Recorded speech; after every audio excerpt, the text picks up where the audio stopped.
अस्सलाम वालेकुम सर। वालेकुम सलाम।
अच्छा जी, अस्सलाम वालेकुम। Let's start. अब हमने जो है ना अगला चैप्टर नंबर 8 पहले स्टार्ट करना है, ठीक है? ट्रांसफार्मर प्रोटेक्शन वाला। वो इस वजह से कि जो हमारा ई टैप का सिमुलेशन वाला काम है ना, वो फिर इसके साथ-साथ रहेगा और ट्रांसफार्मर को हम बहुत जल्दी अपनी सिमुलेशन में ऐड भी करेंगे। तो इस वजह से आई हैव डिसाइडेड कि पहले इसका, और ये इतना कोई लंबा चैप्टर नहीं हम पढ़ेंगे। बहरहाल जो ज़रूरी इसकी चीज़ें हैं वो स्टडी करके तो फिर हम बैक जाएँगे मे बी डिस्टेंस प्रोटेक्शन या रोटेटिंग मशीन प्रोटेक्शन में।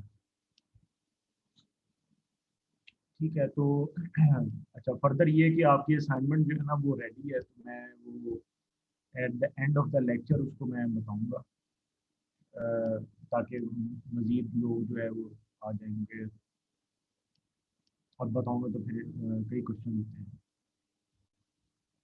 सही है, तो ट्रांसफार्मर प्रोटेक्शन जो है, ये पहले तो इसका इंट्रोडक्शन ही है with respect to the size, और जो है यानी इसमें ना कई तरह की प्रोटेक्शन इन्वॉल्व है।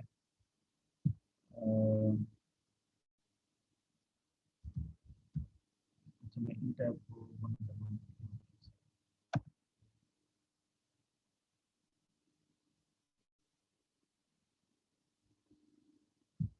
इसमें ना कई तरह की प्रोटेक्शन जो है वो इन्वॉल्व है, जिसमें मैकेनिकल प्रोटेक्शन भी आती है और इलेक्ट्रिकल प्रोटेक्शन भी आती है। तो दो तरह की प्रोटेक्शन है। और हम इलेक्ट्रिकली जो इसको प्रोटेक्ट करते हैं, जाहिर बात है वो फिर हमारी ओवर करंट प्रोटेक्शन है। हार्मोनिक्स वाली प्रोटेक्शन भी है, ओवर करंट प्रोटेक्शन भी है, और वोल्ट पर हर्ट्ज प्रोटेक्शन है। ठीक है, तो यानी इसकी ये कुछ मेन प्रोटेक्शन है। बाकी जो मैकेनिकल प्रोटेक्शन है, वो एक तो जो टर्बुलेंस इन द ऑयल है, जो कि हमारी बकल्स रिले और जो गैसिफिकेशन को चेक करती है ट्रांसफार्मर के ऑयल की, और इस तरह से प्रेशर रिले अलग होती है।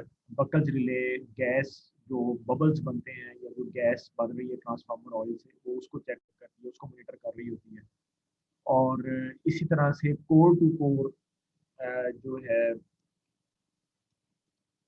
यानी मैं इसको,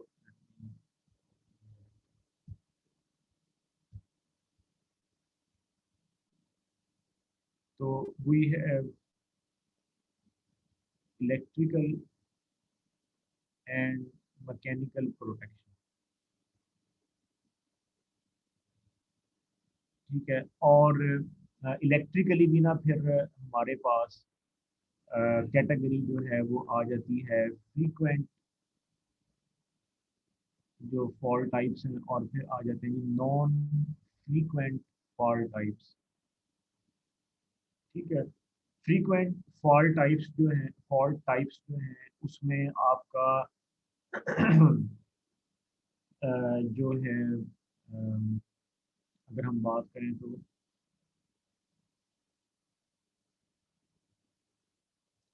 यानी अगर हम इलेक्ट्रिकली देख रहे हैं, बहरहाल उसमें मैकेनिकल वाला पोर्शन जो है वो तो नहीं आएगा, लेकिन बहरहाल फ्रिक्वेंटली जो हम देखते हैं ना, वो ऑयल को हम चेक कर रहे होते हैं। इसको भी हम इलेक्ट्रिकली देखते हैं फ्रिक्वेंटली। ये एक्चुअली आ जाता है थोड़ा सा हाई वोल्टेज इंजीनियरिंग जो एक आपका सब्जेक्ट है, ये हाई वोल्टेज में आ जाता है पर्टिकुलरली। ठीक है, मोर पर्टिकुलर जो हम बाकायदा जो इलेक्ट्रिकल रिलेज लगाकर जो चीज़ें देखते हैं, वो आपके फिर फेज फॉल्ट्स हैं और ग्राउंड फॉल्ट्स हैं।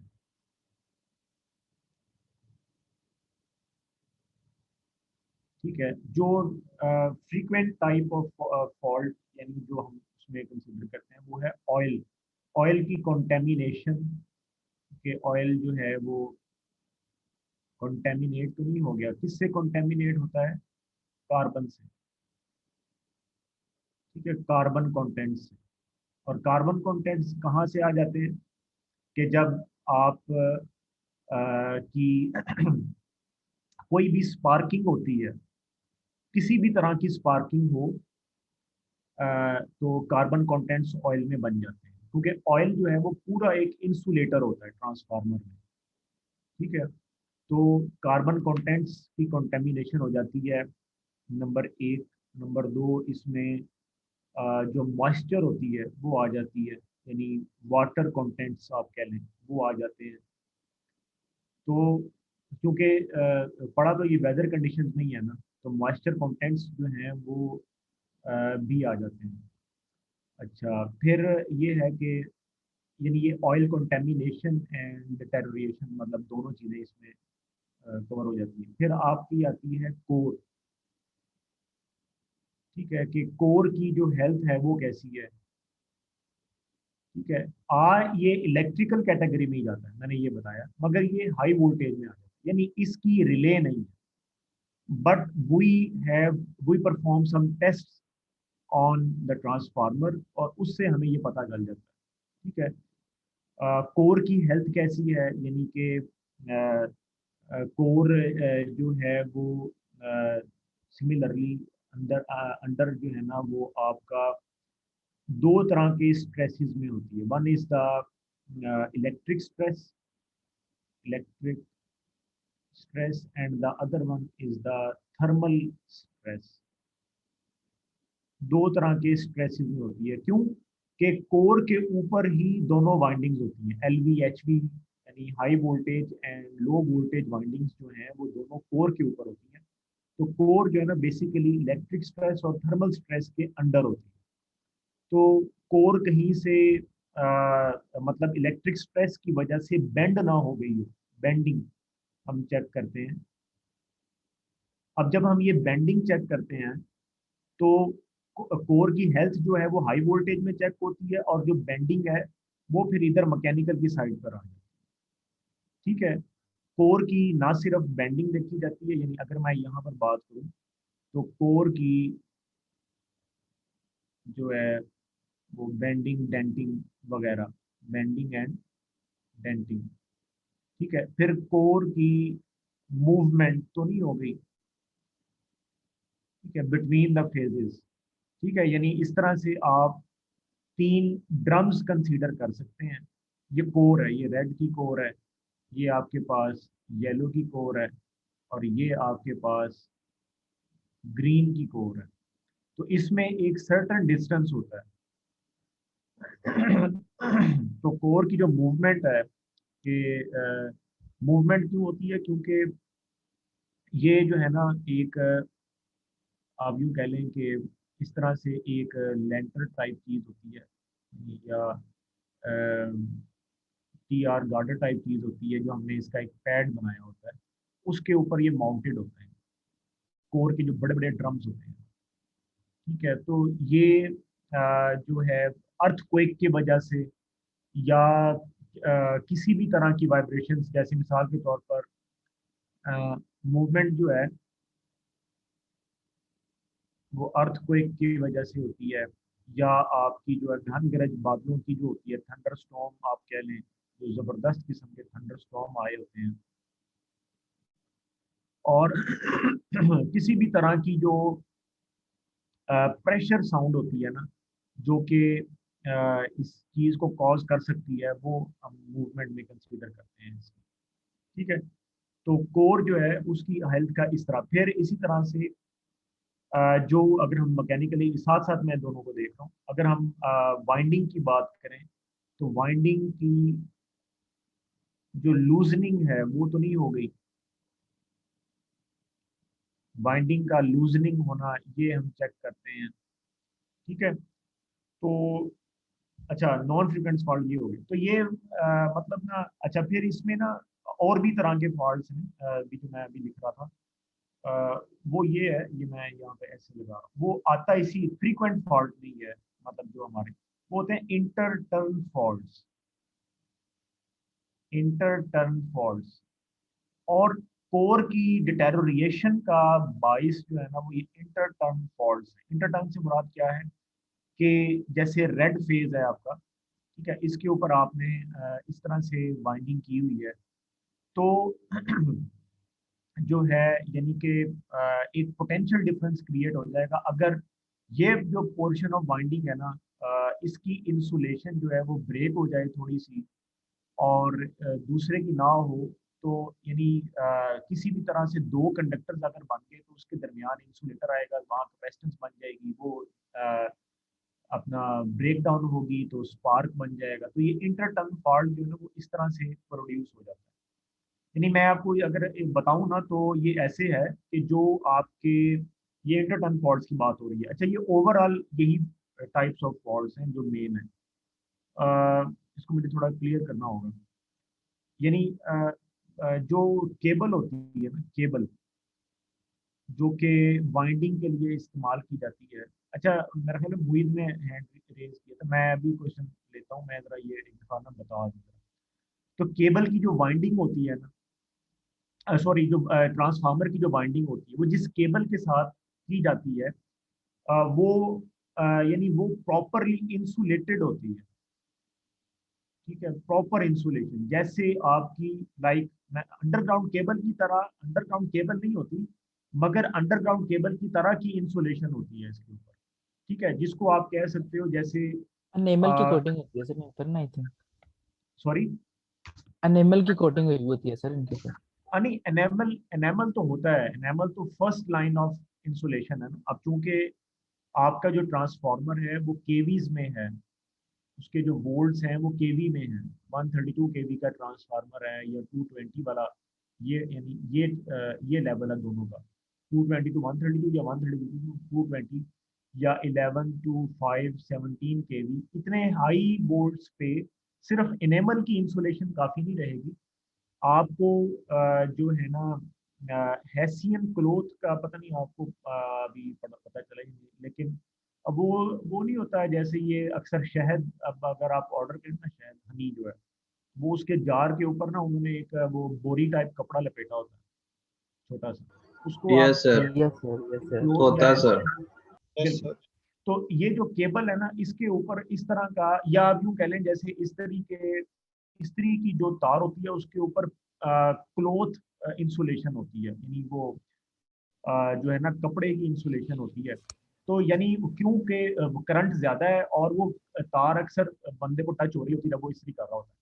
तो मकसद मेरा यही है कि जब वोल्ट का लेवल ज्यादा हो जाता है ना, तो ये जो केबल आपकी होती है, ये प्रॉपरली इंसुलेट करके उस ड्रम के ऊपर, जो इतना बड़ा वुडन ड्रम होता है आपका, वुडन तो नहीं मतलब जो मतलब अंदर का एक स्ट्रक्चर, बल्कि एक खपची की तरह का वो बनाते हैं, उसके ऊपर वो अपना कोर रखते हैं, उसके ऊपर आगे वाइंडिंग होती है, ठीक है। तो मतलब ये कि जैसे बिल्कुल ऐसे ही जैसे लेंटर के लिए वो पहले जाल डालते हैं ना उसका, आपका सड़िए का सर।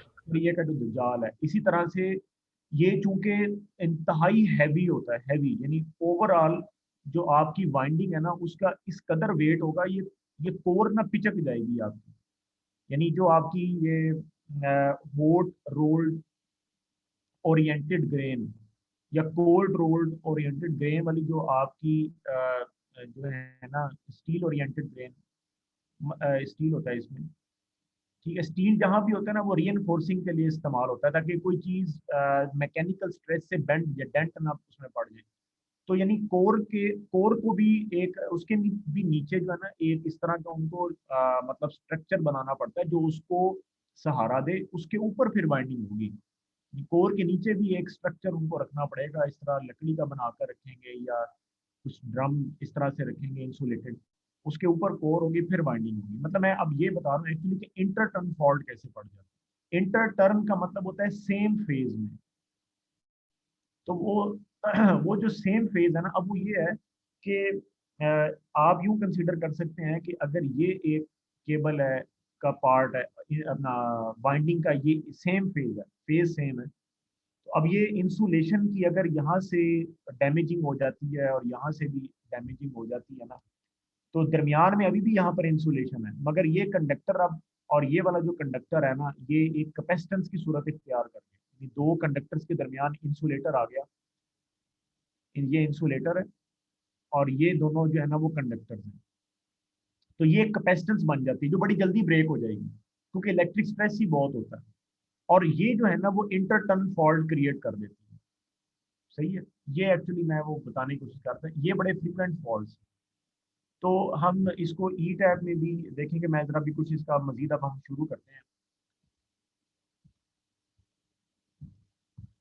तो ओवर करंट प्रोटेक्शन जो है, अच्छा हम इलेक्ट्रिकली जो करेंगे, मैकेनिकली तो बकल्स रिले होती है जो गैस को चेक करती है और इस तरह से, ये भी मैंने आपको बताया। यानी ये कहा जाता है कि ट्रांसफार्मर की जोन में अगर कोई फॉल्ट आता है ना जिस पर ट्रिपिंग बनती है, तो वो इलेक्ट्रिकल नहीं होता, वो आपका मोस्टली जो होता है ना वो ऑयल की वजह से जो है वो होता है, फॉल्ट होता है। ये एक मैंने वेबिनार अटेंड किया था, उस कंपनी का नाम मेरे अक्सर जेब से निकल, अल्टानोवा। अल्टानोवा, ये जब मैंने one I have taught high voltage, मैंने उनको एक वेबिनार अटेंड करवाया, अपना वो ऑफलाइन था यानी रिकॉर्डेड था, वो मैंने उनको लिंक भी दिया था उसका। उसने केस स्टडी बताई थी कि एक दफा ट्रांसफार्मर आया, इंस्टॉल किया, न्यू ट्रांसफार्मर, और इंस्टॉल होते ही ना उसकी जो बकल्स रिले थी वो सिग्नल दे रही थी ट्रिप होने का। और बकल्स रिले का जो सिग्नल है ना वो इंतहाई इमरजेंसी समझा जाता है, यानी इतना इलेक्ट्रिकल फॉल्ट को इमरजेंसी नहीं समझा जाता जितना ट्रांसफार्मर में मैकेनिकल टाइप ऑफ फॉल्ट या जो आपका ऑयल बेस्ड फॉल्ट होता है ना उसको इंतहाई इमरजेंसी समझा जाता है और ट्रिप करवाया जाता है। जो फीड होती है आपकी आउटफीड और इनफीड, तो वो गैस ज्यादा प्रोड्यूस कर रहा था और वो बकल्स रिले ने उसको ट्रिप सिग्नल दे दिया। तो मतलब ये केस स्टडी है जो मैंने आपको जैसे बताई। अब उसकी रीजन है वो क्या है, वो अलग एक सब्जेक्ट और टॉपिक है। तो बहरहाल लेकिन हम इलेक्ट्रिकली कैसे प्रोटेक्ट करते हैं ट्रांसफार्मर को वो हम यहाँ पे स्टडी करेंगे, which is the over current protection in our case. अगर ट्रांसफार्मर उसने शुरू में बताया हुआ है, if your transformer is located, मैं इसको हाईलाइट कर दूं, if the transformer is located near the generation, ठीक है, नियर द जनरेशन मतलब पावर प्लांट पे है, तो जाहिर बात है कि वहाँ एक्स बाई आर जो है वो बहुत ज़्यादा होगा, जिसकी वजह से हार्मोनिक्स जो हैं, हार्मोनिक रेस्ट्रेंट रिलेज भी आपको लगानी पड़ेंगी। क्योंकि जो हायर मैग्नेटिक इनरश करंट आपका आता है ना ट्रांसफार्मर में, एक ये बहुत बड़ा मसला है इनरश करंट का, कि जब उसको आप ऑन या ऑफ करते हैं, ऑन जब करते हैं आप, तो चूंकि जो पहला आपके पास फ्लक्स होता है वो अभी रेजिडुअल पड़ा होता है, तो वो मिलके ना एक बहुत बड़ा करंट बन जाता है जो कि 5 to 12 times the full load current होता है। ये मैं अभी आपको ई टैब में भी ये सेटिंग सारी दिखाऊंगा। तो अ, ये वो करंट होता है जो कि एक हार्मोनिक्स पैदा करता है, क्योंकि ये साइनोसाइडल तो होता नहीं है। तो हार्मोनिक रेस्टोरेंट रिलेज भी आप लगाते हैं। हाँ जी, अपना शिरजील। सर ये हार्मोनिक्स को थोड़ा एक्सप्लेन प्लीज कर दें, हार्मोनिक्स क्या है सर? हार्मोनिक्स जो है ना ये बस यूँ समझ लें कि जब आप ट्रांसफार्मर को स्टार्ट करते हैं ना, मैं अभी आपको बताता हूँ बल्कि वाइट बोर्ड पे आपने ना ये मैं भी एक्चुअली वो अगर क्लिप यहाँ पर दिखाऊंगा ना तो वो नज़र नहीं आएगा, क्योंकि मेरे इंटरनेट से जब कोई चीज़ वीडियो की चलेगी ना और आपके शेयर होगी तो वो टाइम लैप्स बहुत आ जाता है। मगर आप ये सिर्फ एक क्लिप देखिएगा जो मैं आपको बता रहा हूँ और आपको सारा चीज़ें पता चल जाएगी। याद रखें, हारमोनिक्स जो है ना वो आवाज़ देते हैं। एक तो हारमोनिक्स को डिटेक्ट करने के दो तरीके हैं, एक तो नॉइज होती है और दूसरा आपके पास पावर एनालाइजर होता है जो आपको फ्रिक्वेंसी स्पेक्ट्रम जो है ना वो बनाकर दिखा देता है। ठीक है, तो आप लोग अगर ये डिवाइस नहीं है, if you do not have power analyser to see the frequency spectrum, तो आप लोग नॉइज के जरिए पता चला लेते हैं कि हार्मोनिक्स आ रहे हैं। जैसे पंखा शोर करता है यूपीएस पे जब चलता है तो वो हार्मोनिक्स होते हैं जो अच्छे खासे उसको शोर दे रहे होते हैं, क्योंकि ये बहुत सारी फ्रिक्वेंसीज होती हैं 50 हर्ट्ज के अलावा 100 हर्ट्ज, 150 हर्ट्ज, 200 हर्ट्ज, 250 हर्ट्ज। तो आप अगर आप एक क्लिप देखें ना जिसमें ग्रिड पे जो ट्रांसफार्मर पड़ा होता है वो एमवीए में होता है, उसकी कैपेसिटी एमवीए में होती है। तो आप उसको देखें कि स्टार्टिंग स्टार्टिंग ए आप लिख दें like 10 MVA, 10 MVA transformer on the grid. ठीक, या ये लिख दें कि स्टार्टिंग नॉइज, ये हाँ ये लिख दें starting noise of a 10 MVA transformer, starting noise of a 10 MVA transformer, सिर्फ ये लिखना।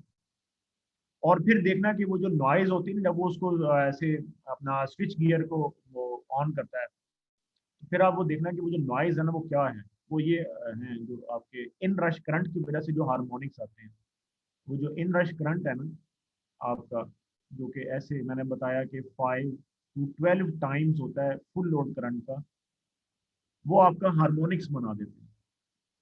ठीक है, तो वो उसका नॉइज होगा जी। हाँ जी, अब मोहित आप पूछ लें सवाल। सर ये मैंने पूछना था, हार्मोनिक्स को कंट्रोल करने के लिए फिर इसमें क्या कॉन्फ़िगरेशंस हाँ होती हैं, डेल्टा हाँ डेल्टा में लगा दिया जाए तो? हाँ जी हाँ जी हाँ जी, अगर हार्मोनिक्स को कंट्रोल करना है तो दो तरीके हैं अगर कंट्रोल करना है तो। एक तो जैसे आपने कहा कि डेल्टा और वाई वाला, तो कंट्रोल करने के दो तरीके हैं। एक तो है कन्फिग्रेशन वाइज, जैसे अभी आपने कहा, और कॉन्फ़िगरेशन फिर हम ऐसे रखते हैं कि डेल्टा और वाई, डेल्टा साइड जो होती है ना वो जनरेशन की साइड पर होती है हमेशा। उसकी वजह ये है कि जो आगे आपका जो वाई साइड है ना, उससे आप ट्रांसमिशन ले रहे होते हो। आप नहीं चाहते कि आपकी ट्रांसमिशन में हार्मोनिक्स जाएं। जैसे हमने वो देखा था चार्ट एनालिसिस में डेल्टा वाई का, कि उससे चीज़ आगे नहीं जाती, डेल्टा तक ही रह जाती है। ठीक है, यानी वो ऐसे जब आप जीरो वाला जो चार्ट बनाते हो डिसकंटिन्यू हो जाता है ना ऐसे, इस तरह से। सही। तो जो है आपका, यानी ये आपकी जो ट्रांसफार्मर की जो इम्पीडेंस है वो ये है, एक्स ऑफ ट्रांसफार्मर। तो यानी हम ये कहते हैं कि जो डेल्टा साइड है ना, वो आप जनरेटर की साइड पर रखें, और यहाँ पर आप लगा लें। ये एक बात हो गई। दूसरी बात ये होगी कि आप वो रिलेज लगाएं जो हार्मोनिक्स को कैप्चर कर लेती हैं, यानी ऐसी रिलेज जो कि फ्रिक्वेंसी बेस्ड रिलेज होगी, या फिल्टर लगा लें, फिल्टर बेस्ड रिलेज। अगर मैं सॉलिड स्टेट रिलेज की बात करूँ ना, तो सिंपल एलसी फिल्टर्स लग जाएंगे बेहतरीन किस्म के। एलसी फिल्टर्स वाली जो रिले होगी ना आपकी, जो सॉलिड स्टेट रिले है, वो आपकी लग जाएंगी ना, तो वो हार्मोनिक्स को कैप्चर कर लेंगे। या मतलब यूँ है कि अगर एक लेवल से बढ़ जाते हैं तो ट्रिपिंग अगर आपने करवानी है तो वो मॉनिटर करेंगे। ठीक है, तो ये वो इसका। अच्छा, let's study the topic actually. तो ये अब ओवर करंट प्रोटेक्शन जो है ना, ये हम करते हैं फ्यूज के साथ और रिले के साथ, दोनों दोनों तरह से हम करते हैं। अगर हम फ्यूज के साथ करें ना, तो हम 2.5 MVA तक करते हैं, इससे ऊपर नहीं जाते, अप टू 2.5 MVA। ठीक है। ये MVA की रेटिंग का जो ट्रांसफार्मर होता है ना, ये पैड माउंटेड होता है, यानी इसको हम जैसे मैंने बताया फ्लोर पे रखते हैं, जो है। और 2.5 1 MVA का ट्रांसफार्मर तो यही पड़ा है आपके यूनिवर्सिटी में पड़ा हुआ। 2.5 MVA जाहिर बात है इसका साइज उससे भी बड़ा है। तो इसीलिए 2.5 MVA तक हम कहते हैं कि चलें हम फ्यूज के साथ प्रोटेक्ट कर लेते हैं। उसकी और भी रीजन है, नीचे सब कुछ आएगा। मगर उससे बड़ा साइज फिर हम रिलेज के साथ ही मैनेज करते हैं, क्यों वो नीचे सब पता चल जाएगा आपको। फिलहाल ये साइज वाइज आपको पता चल गया कि फ्यूज हम लगाते हैं। ये जैसे उसने यहाँ एग्जांपल के जरिए बताया है। अब आपकी जो आपकी है प्राइमरी और सेकेंडरी साइड, दोनों जगह फ्यूजेस लगे हुए हैं, दोनों जगह यू कैन सी दैट। ठीक है, जैसे रिलेज लगी होती थी, अब दोनों जगह फ्यूज लगे हुए हैं। अच्छा, एक तो ये बात हुई। फिर वो कहता है कि अब फ्यूज की भी हमने सेटिंग करनी है, या फ्यूज की रिले की तो सेटिंग होती है, फ्यूज को आपने जाहिर बात है कि डिजाइन करना है या खरीदना है। तो इसकी दो तरह की सेटिंग होती है। एक सेटिंग ये होती है जो कि कंटिन्यूअस करंट की सेटिंग होती है। ठीक है, कंटिन्यूअस करंट ये ना बहुत ही अहम कंसेप्ट है। और एक होती है इंटरप्टिंग करंट की setting. There are two types of setting, one is the continuous current and the other one is the interrupting capability या interrupting amperage जो है ये जाहिर बात है शॉर्ट सर्किट के होते हैं, कि एक फ्यूज जो है वो कितना शॉर्ट सर्किट करंट जो है वो इंटरप्ट कर सकता है। जाहिर बात है वो किलो एम्पेयर्स में ही होगा ना। और ये जो है ये आपका होता है फुल लोड करंट। ठीक है। ये दोनों में फर्क ये है, इसका टाइम बहुत कम होता है, टाइम इसका बहुत कम होता है। जारी बात है कुछ मिली सेकेंड्स में ट्रिपिंग होनी होती है, अगर आपका फॉल्ट आ गया तो इसका टाइम बहुत कम होता है। ठीक है। और फिर अगर उस टाइम से ज़्यादा करंट फ्लो कर गया और फ्यूज फेल हो गया तो वो खुद जल जाएगा, जारी बात मतलब ये है। और जो कंटिन्यूअस करंट है वो फ्यूज हैंडल कर लेगा इन्फिनिट टाइम के लिए। इसका अगर मैं टाइम लिखूंगा तो साथ में मैं इन्फिनिटी लिख दूंगा या स्टेडी स्टेट। ठीक है, कि जो ये वाला जो करंट है, क्योंकि करंट से हीट जनरेट होती है, H is equal to I square R T. सही, हीट जनरेट होती है थी। तो ये वो वाला करंट नहीं है कि ये अगर गुजरता रहा तो फ्यूज डैमेज हो जाएगा, बल्कि इस फ्यूज को इतना केपेबल होना चाहिए कि इतना कंटिन्यूअस करंट उससे गुजरे, तो इन दोनों में बड़ा फर्क है। इसका मतलब ये है, एक और भी मैं आपको तरीके से बताता हूँ जो बहुत ही कंसेप्चुअल इसका वो है। कंटिन्यूअस करंट से मुराद ये है कि फ्यूज को कंटिन्यूअस हीट बर्दाश्त करनी चाहिए उतनी, ये एक्चुअली बात है। और इंटरप्टिंग किलो एम्पेयर को तुम इसी तरीके से क्या कर लोगे कि ऐसी हीट जो कि बहुत मिली सेकेंड्स में फ्यूज को इंटरप्ट कर देनी चाहिए, वरना वो डैमेज हो सकता है। ये एक्चुअली इससे आपको ना दोनों का बहुत वाजिया फर्क पता चलेगा। यानी ये वाली जो हीट है जो शॉर्ट सर्किट करंट की होगी, इसका जो टेम्परेचर होता है वो आप 1000 केल्विन में कंसीडर कर सकते हैं, क्योंकि आर्क का जो टेम्परेचर होता है वो तो 10,000 होता है। ठीक है, तो आप इसको चले, मैं कहता हूँ कि मेल्टिंग से हम अभी आर्किंग की तरफ जा रहे हैं, तो इंटरप्टिंग का फेज बन चुका है, तो मैं 1000 केल्विन कह देता हूँ। चलें, वो तो फिर आर्क बन जाएगी और ख़त्म हो जाएगी बात। लेकिन बहरहाल मेरा ख्याल है कि अगर हम आर्क की इंटरप्शन की बात करें, तो विद स्टैंड कैपेसिटी की बात करें, तो फिर 10,000 केल्विन को उसको होल्ड करना चाहिए, क्योंकि यहाँ पर आर्क बन रही है, क्योंकि फ्यूज ब्लो होता है ना आपका, और ब्लो जब होगा तो आर्क ही बनती है, और आर्क में ये टेम्परेचर होता है, बल्कि ग्रेटर और इक्वल होता है टेम्परेचर। अगर हम टेम्परेचर की बात करें तो ग्रेटर और इक्वल होता है। तो ये वो बात है कि इसके दो तरह की सेटिंग्स हैं अब। ठीक है, तो सेटिंग्स मतलब रेटिंग्स, मेरे मुंह से क्योंकि वो हमने रिले पढ़ी है ना, तो बार बार सेटिंग निकल रहा है, एक्चुअली इसकी रेटिंग है। अब हम इसकी जो देखिए यहाँ भी उसने लिखा, typically the fuse rating should be greater than 150% of the maximum load. और मैक्सिमम लोड क्या मतलब है, जो आपकी ट्रांसफार्मर की कैपेबिलिटी, क्योंकि ट्रांसफार्मर के ऊपर लगा हुआ है, तो आप लोग ट्रांसफार्मर का करंट निकालोगे। यानी मैं ये भी आपको यहाँ पर बता दूं, ट्रांसफार्मर का आप करंट, अभी मैं कंटिन्यूस की बात कर रहा हूँ, ये कंटिन्यूस जो आपके एम्पेरेज हैं, मे भी ये भी किलो एम्पेयर्स में ही आए।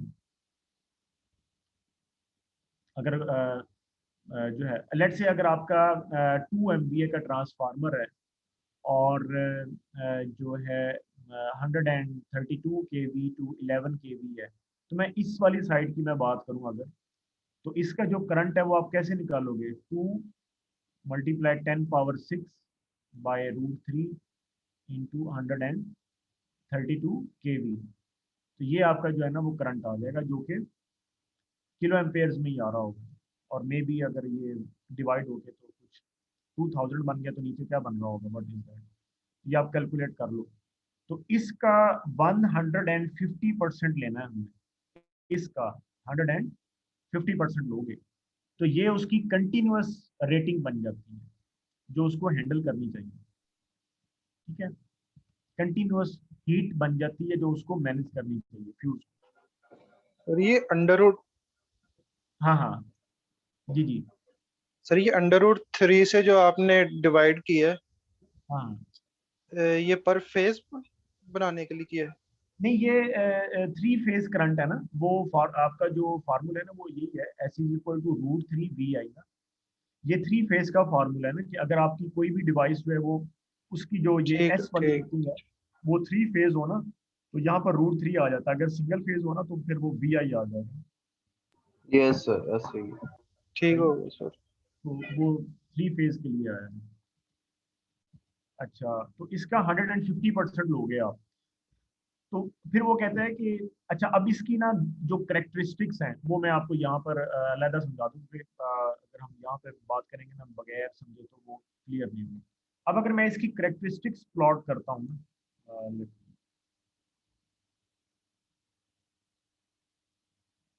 अगर मैं इसकी करेक्टरिस्टिक्स प्लॉट करता हूँ, तो जाहिर बात है बिल्कुल इधर आपका अच्छा, इधर आपका फॉल्ट करंट आ जाएगा IF, और इधर आपका टाइम आ जाएगा। तो उसको हम ना ऐसे बनाते हैं कि इसकी ना दो कर्व्स होती हैं, एक होती है मिनिमम मेल्ट कर्व, ऐसे याद रखो। कर्व इनवर्स ही बननी है, इधर फॉल्ट करंट बढ़ रहा है आपका, इधर बढ़ रहा है, सही, जैसे जैसे फॉल्ट करंट बढ़ रहा है टाइम कम हो रहा है। तो इसकी दो कर्व्स होती हैं, इसको आप कहोगे कि ये वाली जो कर्व है, मैं नाम अच्छा चले मैं दूसरी बना लूँ, फिर वो नाम मैं देख कर लेता और जो मेरी दूसरी कर्व है वो होती है आपकी फॉल्ट क्लियरिंग कर्व, जब फाइनली फ्यूज ने ब्लो करना है। तो इस कर्व का जो नाम है, इधर लिखो, इसका नाम है minimum melt curve, minimum melting curve. और इस कर्व का जो नाम है वो है total fault clearing curve, total fault clearing या सिंपल फॉल्ट क्लियरिंग आप कह सकते हैं, कई तरीके से इसको कहते हैं। तो इसकी दो ये जो है ना आप कह लें कि कर्व्स बनती हैं। अब ये क्या है, वो इसीलिए कि चूंकि इसमें कंट्रोल एलिमेंट नहीं है, ये बात याद रखें। फ्यूज जो है ना, फ्यूज में कोई एज सच इतना एक्यूरेट, इतना कोई एक्यूरेट कंट्रोल एलिमेंट नहीं है, not know accurate control element. ठीक है, तो इसीलिए हमने क्या किया, हमने डायरेक्टली इसको ब्लो नहीं करवाया। याद रखिए उस फ्यूज की बात हो रही है जो आपका 2 MVA के ट्रांसफार्मर या 2.5 MVA के ट्रांसफार्मर पे लगा हुआ है। ये उस फ्यूज की बात नहीं हो रही जो कि बहुत छोटी कैपेसिटी का होता है। लेकिन बहरहाल जो भी फ्यूज होता है चाहे वो छोटी कैपेसिटी का भी हो, लेकिन उसकी इन दो कर्व्स के दरमियान फासला बहुत कम हो जाएगा, लेकिन होती यही दो कर्व्स है। ठीक है, तो या मे बी फिर उसकी स्मार्ट होकर एक ही कर्व बन जाए। पर ये जो फ्यूज है इसको हम बोलते हैं high rupturing capacity fuse, high rupturing capacity, या शॉर्टली हम इसको कहते हैं HRC फ्यूज। ये बहुत मशहूर टर्म है फ्यूज के लिए, इसको तो आप जरूर ही याद कर लें। ये अक्सर क्वेश्चंस में या पूछी जा सकती है कि ऐसा फ्यूज जो कि ट्रांसफार्मर के ऊपर लगता है उसको क्या कहते हैं। उसको हम HRC फ्यूज कहते हैं, हाई रप्चरिंग कैपेसिटी। यानी नाम से ही जाहिर है कि उसकी जो रप्चरिंग कैपेसिटी है वो बहुत ज़्यादा है, और बल्कि ग्रेडेड है, ग्रेडेड।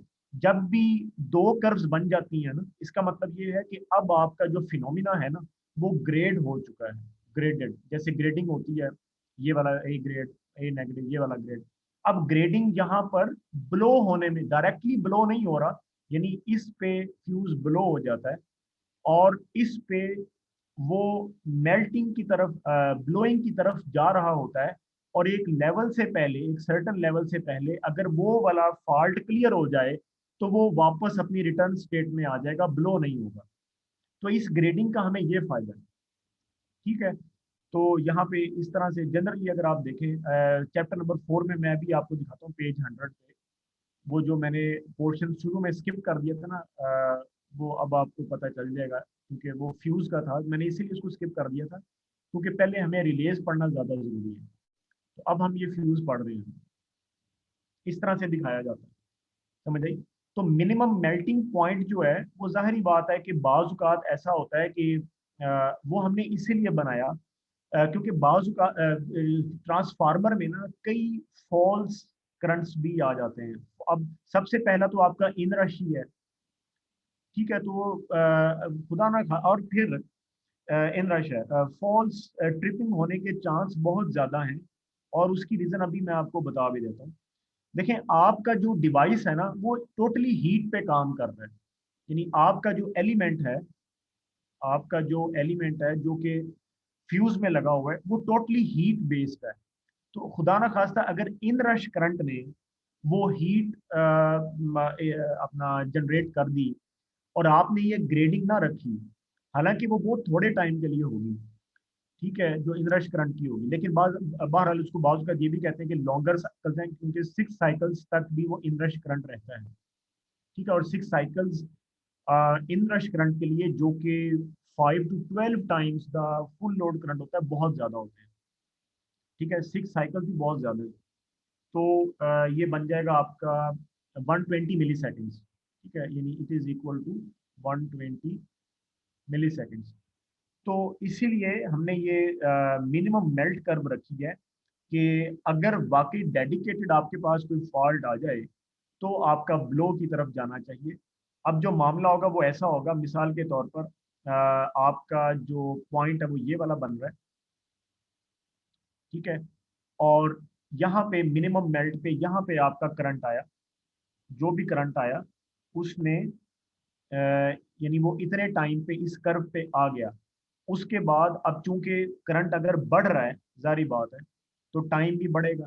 ठीक है, तो अब ये आपका जो आर्किंग है ये इसकी तरफ, अगर करंट बढ़ रहा है तो जाहिर बात है वो पॉइंट आपका इस तरह से चला जाएगा। ठीक है, यानी और इस तरह से जाएगा और इस तरह से जाएगा, ये मेरे वो लाइनें शायद आपको नजर आ रही हैं, और इस तरह से जाएगा। जितना जितना फॉल्ट करंट ज्यादा होगा या डेडिकेटेड बाकी में फॉल्ट होगा, उतना तेजी से जो है आपका यानी अच्छा तो जो हाँ इधर फॉल्ट करंट बढ़ रहा है, तो उतना तेजी से जो है ना वो आपका ये ब्लोइंग की तरफ जो है वो फिनोमिना जा रहा होगा, और इंतहाई कम टाइम में फिर वो ब्लो अप हो जाएगा। मे बी यहाँ पे हो, यहाँ पे हो, यहाँ पे हो, या यहाँ पे हो, लेकिन होगा इस कर्व के ऊपर।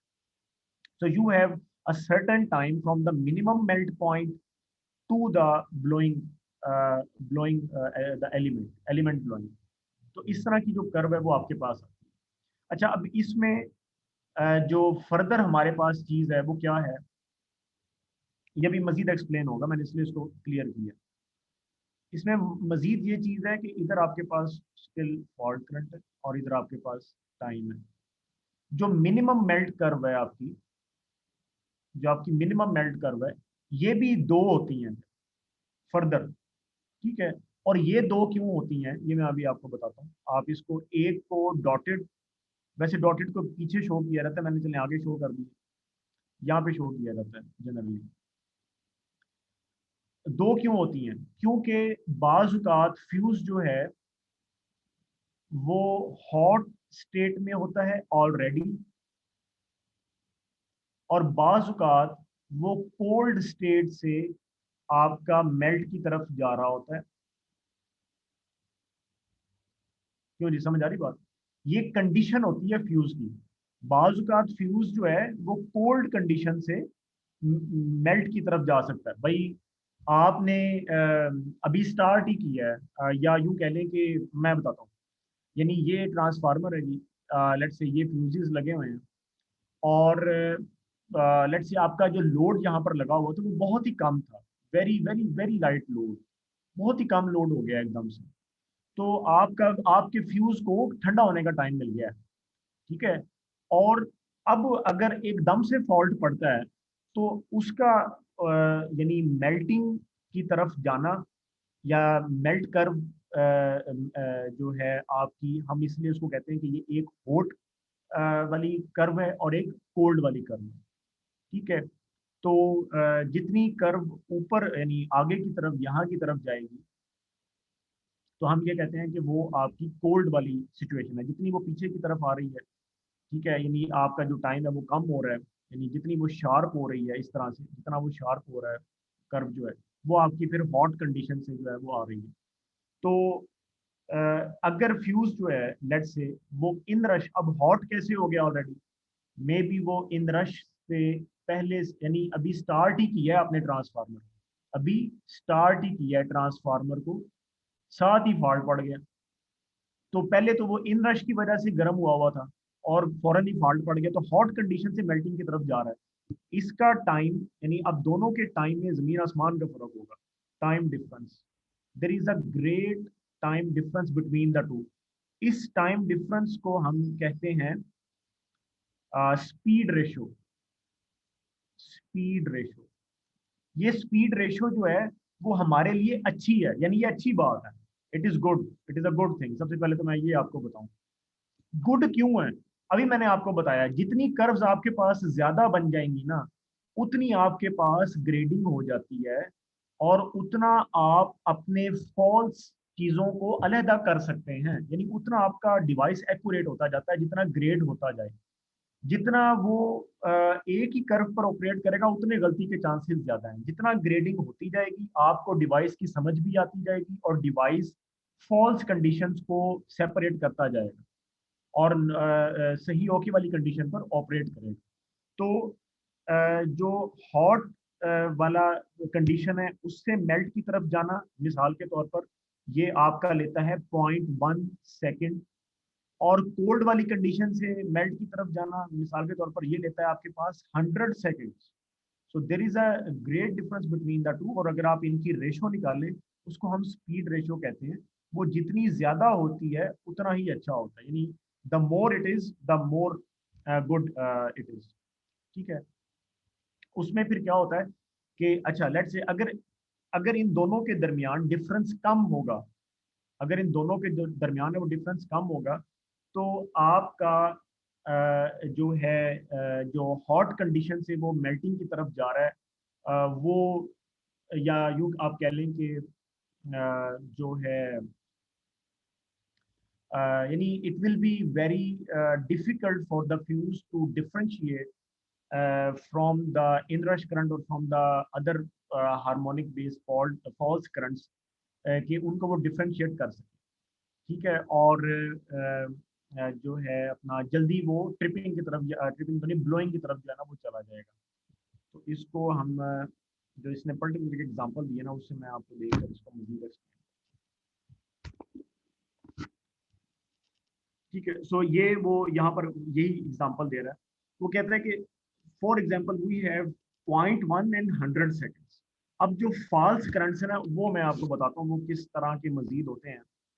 So you can see the ambient temperature, जिस कंडीशन में फ्यूज लगा हुआ है, प्रायर लोडिंग कंडीशन, ये मैंने आपको बता दी। मिसाल के तौर पर बाज़ इंतहाई हैवी लोड चल रहा होता है और फौरन फॉल्ट आ जाता है।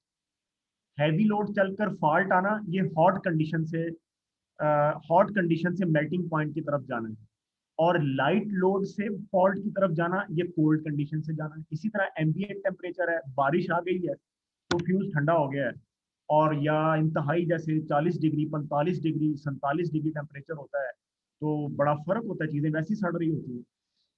फिर reclosing adjustment factors should be taken into account. Reclosing adjustment factors यानी कि जब आप सर्किट को क्लोज करते हैं, जब आपने ट्रांसफार्मर को बंद किया तो वो इन रश का जो फैक्टर है ये वो बता रहा है, जिसको वो नीचे यहाँ पर बता रहा है कि इन रश जो है it is 5 to 12 times the full load current. तो ये वो वाले फैक्टर्स हैं। तो वो ये कहता है कि ऑल ऑफ दीज फैक्टर्स, ये जो मैं अभी हाईलाइट कर रहा हूँ, all of these factors influence the prior heating of the fuse and cause it to melt at different times than the specifications for a cold fuse would indicate। ठीक है, और यहाँ पर एक हमारे पास एग्जांपल है 8.1, जिसमें वो ये बता रहा है कि दो फ्यूजेस की कोऑर्डिनेशन भी होनी चाहिए, और from minimum melt to the arc blowing भी उसने इसमें एक्सप्लेन किया। ठीक है, वो भी हम देखते हैं, पहले जो फर्दर है वो हम इसको देख लें। वो कहता है कि ट्रांसफार्मर मैग्नेटाइजिंग करंट जो है ना वो फ्यूज को डैमेज नहीं करना चाहिए, और फ्यूज का जो मिनिमम मेल्ट का जो टाइम है वो ट्रांसफार्मर का मिनिमम मेल्ट टाइम से ट्रांसफार्मर के इनरश करंट से ज़्यादा होना चाहिए। यानी जो इनरश का जो टाइम होता है, लेट्स से अगर ये 120 मिली सेकेंड्स है, तो आपकी जो कर्व है वो जो मिनिमम मेल्ट जो कर्व है, अगर 120 मिली सेकेंड्स आपके पास जो है वो लेट्स से कि यहाँ तक आते हैं, तो आपकी जो मिनिमम मेल्ट कर्व है वो इससे ऊपर से स्टार्ट हो रही होनी चाहिए। यानी minimum melt curve shouldn't be in this time zone. Minimum melt curve को इस टाइम जोन में नहीं होना चाहिए कभी भी। यानी कभी भी आप इस तरह से नहीं कर सकते कि आप यहाँ से टाइम पढ़े और वो 120 मिली सेकेंड निकल रहा हो, ऐसे नहीं हो सकता, ना होना चाहिए। ठीक है, यानी ये इनरश करंट है और इसके करस्पॉन्डिंगली जो टाइम आ रहा है वो 120 मिली सेकेंड आ गया, तो फ्यूज जो है वो मिनिमम मेल्ट पे आ चुका है, और थोड़ी देर में वो मे बी आपका जो है ब्लो की तरफ चला जाए। तो ये नहीं होना चाहिए। ठीक है, यानी 120 मिली सेकेंड्स तक रहता है ये जो आपका इनरश करंट है। ठीक है, तो इससे ऊपर स्टार्ट होना चाहिए, कर्व को इससे ऊपर स्टार्ट होना चाहिए, यानी क्लियर डिफरेंस होना चाहिए from the inrush property of the transformer. ठीक है, तो अच्छा फिर वो ये बता रहा है कि the speed ratio should be more. ठीक है, और वो कह रहा है कि अगर लेट्स से कि अगर आपका स्पीड रेशो जो है वो बहुत कम हो जाता है, ratio between the minimum melt current values at the two widely separated times, which is 0.1 and 100 seconds. इसको हम जो है वो यहाँ पर अब देखते हैं बाकायदा से। सो लेट्स से कि अगर आपका स्पीड रेशो जो है वो वो थोड़ा है, यानी ये यहाँ पर टाइम है, ठीक है। स्पीड रेशो जो है वो क्या है, हॉट रेशो कोल्ड, क्या टाइम, टाइम की बात हो रही है, time time to go to melt, ठीक है, हॉट कंडीशन से और कोल्ड कंडीशन से। तो अगर इन दोनों में डिफरेंस लेस है, या आपकी जो स्पीड रेशो है, ये दोनों जो है ये इसको हम कहते हैं कि स्पीड रेशो, अगर ये लेस है स्पीड रेशो जो है, तो इसका क्या मतलब है, अब हम यहाँ पर देखते हैं। एक टाइम ये है और एक टाइम ये है, जाहिर बात है ये कम टाइम है और ये ज़्यादा टाइम है, तो आपकी जो कर्व है ना वो ऐसे स्लोपी सी बनेगी, शार्प नहीं बनेगी, स्लोपी सी कर्व बनेगी ऐसे, ठीक है। लेकिन जितना आपका डिफरेंस ज़्यादा होगा, जितनी आपकी स्पीड रेशो ज़्यादा होगी अगर, तो आपकी जो कर्व है वो इस तरह से बनेगी ऐसे, यानी शार्प स्लोप होगी उसकी, ठीक है। तो यानी ये कि इस केस में आपके पास जो है वो आप यूं कह लें कि यू, फिर आप फ्यूज की जो सेंसिटिव, यानी ये वो क्यों बता रहा है कि आप जो फ्यूज है जो उसकी जो सेंसिटिविटी है, जो फ्यूज की जो सेंसिटिविटी है वो आप कम कर देते हैं, क्योंकि दोनों में डिफरेंस बहुत कम है, तो फ्यूज की सेंसिटिविटी को कम होना चाहिए, ठीक है। यानी फ्यूज को, यानी आप सेंसिटिविटी को कम करने का मकसद ये है कि अब आप जो एलिमेंट यूज करें वो ऐसा यूज करें कि यानी fuse shouldn't be more sensitive to go to the melt time, इस तरह से। और अगर स्पीड रेशो आपकी ज़्यादा है तो फिर आप फ्यूज को ज़्यादा सेंसिटिव बना सकते हैं, क्योंकि उसके पास 0.1 सेकेंड से लेके 100 सेकेंड्स तक टू मच टाइम के, अगर यानी जो दोनों में जो रेशो है अगर आप देखें, ठीक है, कि वो जो फॉल्स करंट्स है ना वो बीच में से निकल जाए, आप यूँ कह रहे हैं, सही है। तो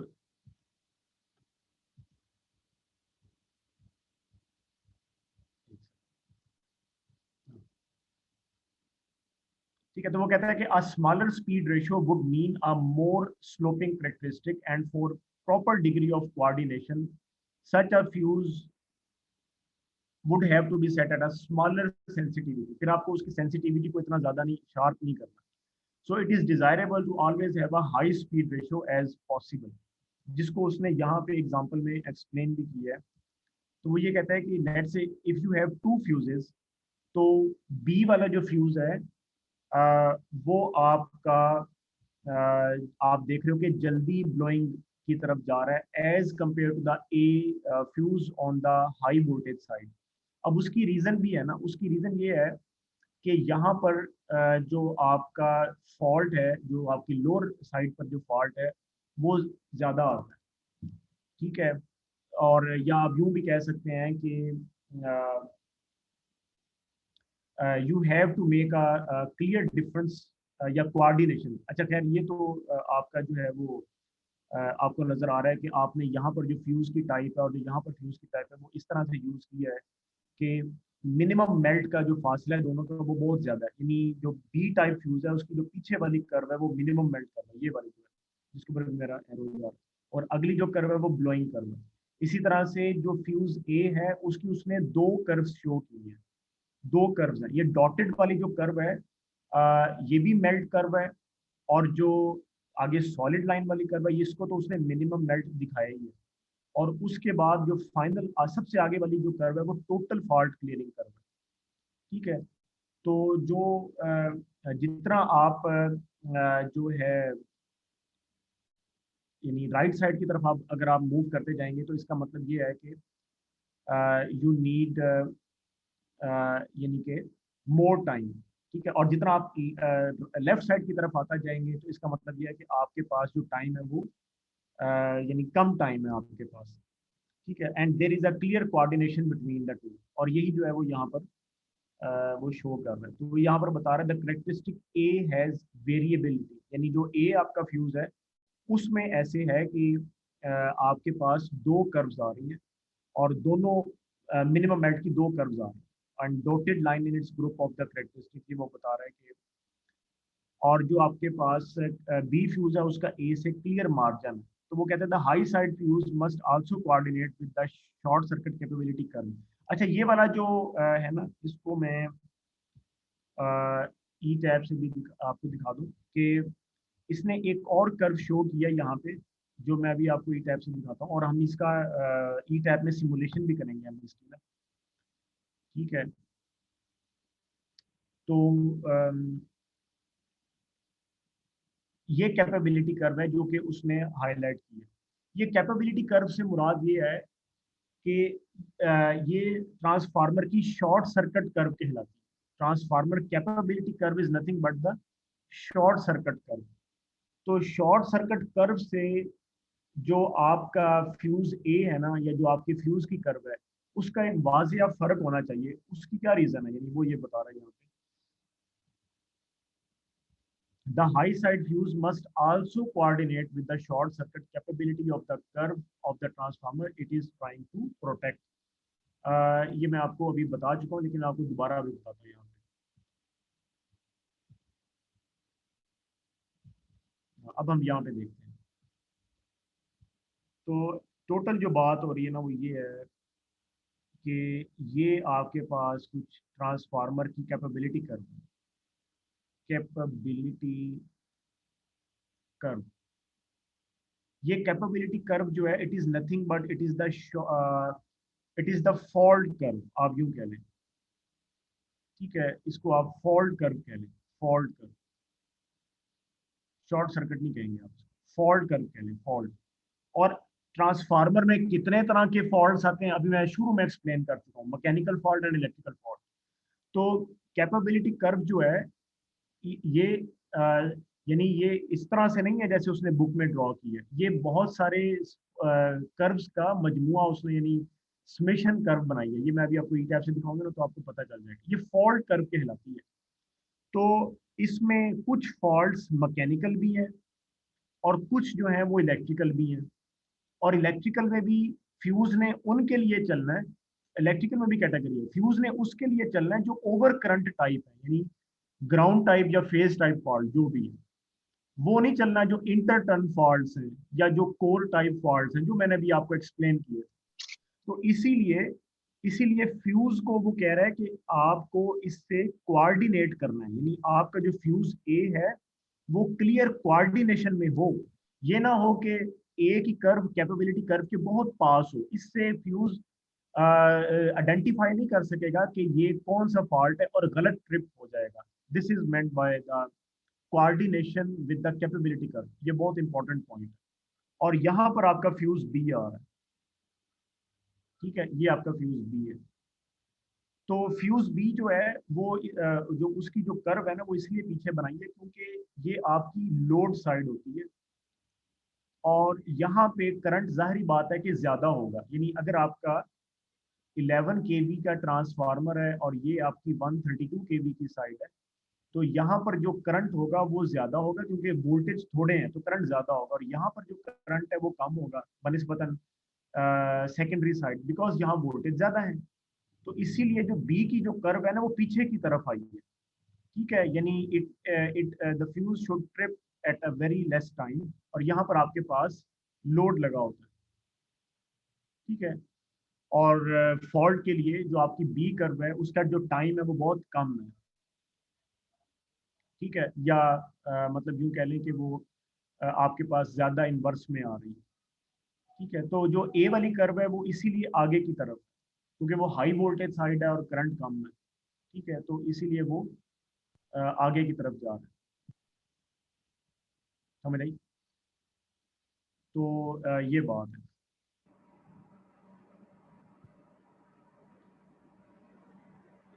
ये इसकी अच्छा, अब मैं वो कह रहा था मैं आपको ई टैब से दिखाता हूँ, वो मैं आपके साथ भी शेयर करूँ।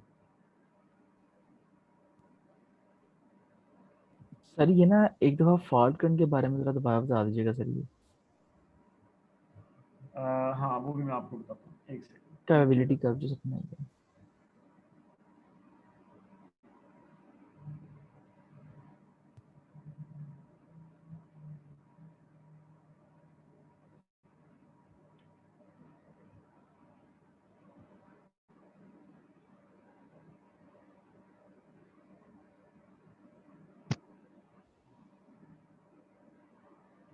ये वाला सर ये पीएसपी का सर कोई क्विज असाइनमेंट भी ले लें।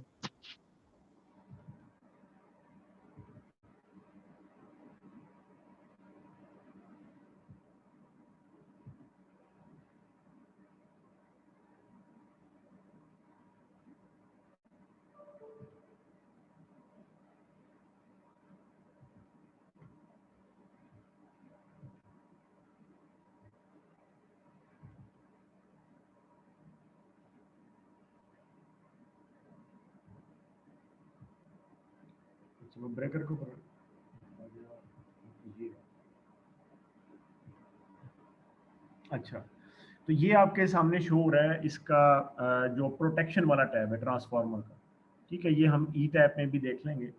तो इसमें सबसे पहले आप ये देखो कि जो आपका मैग्नेटाइजिंग इन रश, ये वाला जो टैब है, ये वाला मैग्नेटाइजिंग इन रश का, ठीक है। तो ये 5 टाइम्स से लेकर 12 टाइम्स तक है of the full load current, ठीक है। और ड्यूरेशन जो है वो कह रहा है कि आप वेरी कर सकते हो डिपेंडिंग कि आपका ट्रांसफार्मर का क्या साइज है, तो कितने साइकिल्स तक ये रहता है जो मैग्नेटाइजिंग इन रश करंट है, ठीक है। एक तो ये बात होगी। दूसरा, ये वाली जो कर्व आपको नजर आ रही है अभी जो आपके सामने है, ये वाली जो कर्व है, ये वो ट्रांसफार्मर कैपेबिलिटी कर्व है जो उसने वहां पे ड्रॉ की है। लेकिन ये आप ये देखो कि इसमें बहुत सारे फैक्टर्स ऑफ फॉल्ट्स या बहुत सारे फॉल्ट्स शामिल हैं। इवन उसने लिखा है mechanical fault, infrequent fault, frequent fault, फिर उसने ये जो लाइन टू लाइन है या लाइन टू ग्राउंड फॉल्ट है उसको ये स्ट्रेट लाइन से शो किया है यहाँ पे। और ये जो रेड लाइन है ये थर्मल टाइप ऑफ फॉल्ट है, जो कि आपको रेजिस्टेंस टेम्परेचर डिटेक्टर्स जो हैं वो लगाने पड़ेंगे कि कोर जो है वो एक ख़ास टेम्परेचर से ज़्यादा हीट अप तो नहीं होगी ड्यूरिंग द सर्जेस। फिर ये शॉर्ट टाइम फॉल्ट हैं, शॉर्ट टाइम फॉल्ट वो होते हैं जो आए और ख़त्म हो गए, ठीक है। और ये आपके पास FLA लिखा हुआ है विच मेंट बाय फुल लोड एम्पेसिटी, कि ये जो आपका एक्स एक्सिस है ये आपका करंट है और जो वाई एक्सिस है वो आपका टाइम है। तो आपका जो FLA है वो आपका यहाँ तक आ रहा है, यहाँ तक। उसके बाद आपके यहाँ से फॉल्ट स्टार्ट हो रहे हैं। तो अगर आप अपने फ्यूज, अब बुक में उसने इन सारे सेगमेंट्स को एक कर्व में दिखाया है, लेकिन उसने बता दिया कि ये एक कर्व नहीं है but it is the combination of the many segments. तो यानी समझने की बात जो कंसेप्चुअल है वो ये है कि जो ट्रांसफार्मर की जो फॉल्ट कर्व होती है, इसको सिर्फ फॉल्ट कर्व बोलना है, इसको इलेक्ट्रिकल फॉल्ट कर्व कभी नहीं बोलना। बिकॉज जैसे मैंने एक्सप्लेन किया कि ट्रांसफार्मर में मैकेनिकल एंड इलेक्ट्रिकल, और इलेक्ट्रिकल में भी फिर इनफ्रीक्वेंट, फ्रीक्वेंट फॉल्ट और हीट फॉल्ट्स अलग हैं, वो भी आ रहे हैं। तो इसलिए ये फॉल्ट कर्व है, इस सारे की मजमूए को हम ट्रांसफार्मर कैपेबिलिटी कर्व कहते हैं। यानी वो ये कि ट्रांसफार्मर जो है ये इन चीज़ों का कैपेबल है कि ये इसमें हो सकती हैं, कैपेबिलिटी कर्व। तो आपका जो फ्यूज़ है वो इससे ग्रेडेड होना चाहिए या इसके साथ कोऑर्डिनेटेड होना चाहिए, कोऑर्डिनेशन में रहना चाहिए, इससे पीछे होना चाहिए, इससे पीछे, ठीक है। इस कर्व से पीछे होगा तो आप कह लें कि जो है अपना सही से आइडेंटिफाई कर सकता है कि उसने किस फॉल्ट के लिए चलना है। वरना वो मे बी थर्मल फॉल्ट या थर्मल तो नहीं, या जो शॉर्ट टाइम फॉल्ट आ रहा है, या मे बी जो आपका जो मैकेनिकल टाइप ऑफ फॉल्ट है वो उसके लिए चल पड़ेगा, ठीक है। तो ये बात है।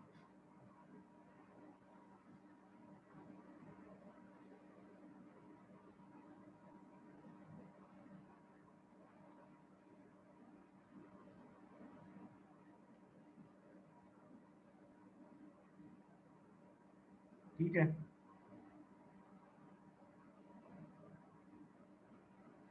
Yes sir.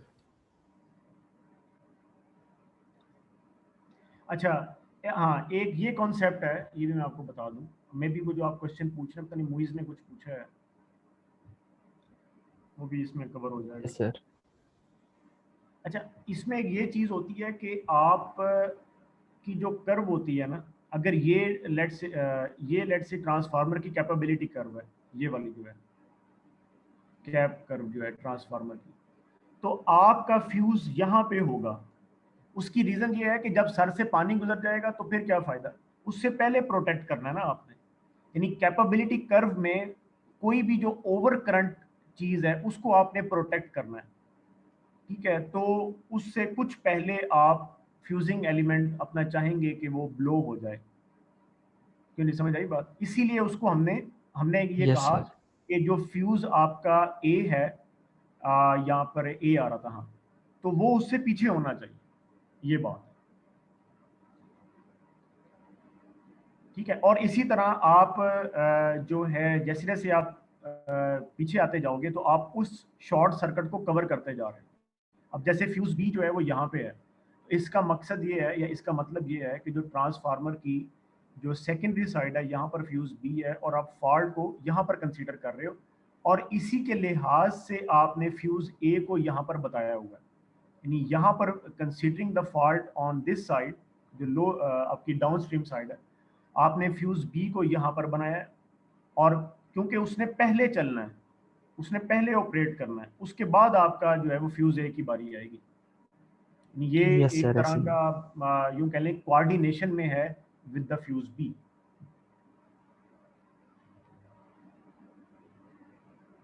ठीक है, ये देखें ना, ये फिर अब इसमें करंट जो है वो यहाँ पर बढ़ रहा है ना। लेट से अगर बी नहीं ट्रिप करता तो फिर आपका जो करंट है वो जाहिर बात है कि इधर अफेक्ट करेगा ए को, और फिर उसका टाइम आएगा और वो चलेगा। तो ये चीज है।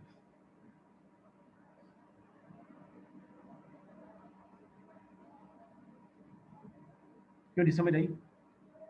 जिस चीज ने बैक करना होता है ना वो आगे की तरफ चला जाता है, आगे की तरफ, ठीक है। और थोड़ा सा ऊपर भी होता है, आप यूं कह लें, यानी आगे की तरफ और थोड़ा सा ऊपर की तरफ, इस तरह से। This is just like half gear 1 2, remember, इस तरह से। तो आप यूं समझ लें कि ये आपके पास प्राइमरी है, ये बैकअप है, ये उसका बैकअप है, लाइक दिस।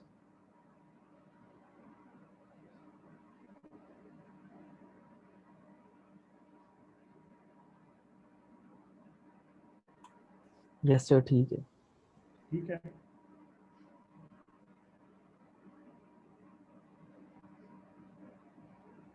इधर आपका फॉल्ट करंट बढ़ रहा है और इधर आपका टाइम, इस तरह से। अच्छा, वो ये क्लियर हो गया मुइज आपको? जी सर, अच्छा, हो यहाँ गया, हो तक गया। किया आज हमारा जो लेक्चर है। और कोई पूछ लें फिर मैं आपको वो असाइनमेंट जो है वो एक्सप्लेन कर दूं जो मैं अभी शुरू में दिखा रहा था। हाँ जी, कोई क्वेश्चन है? मैं दोबारा शेयर कर देता हूँ।